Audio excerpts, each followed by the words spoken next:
Here's the game. Here's the Game Boy Advance SP's. Pretty nice console. It's black and it folds. It folds. I mean, I have the cheaper model, the AGS 001, but it's good enough. Because you know, AGS 001 is like the price. It's like $2 billion because it's too good that people make it so much pricey. The screen is good enough, especially when the sun is around. You know, I mean, if it's in the shade and it's not that good, but in the sun, it's pretty good.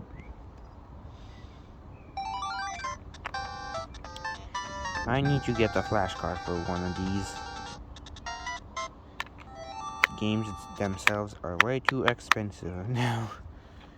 Thank you, coronavirus and 2 billion collectors. Uh,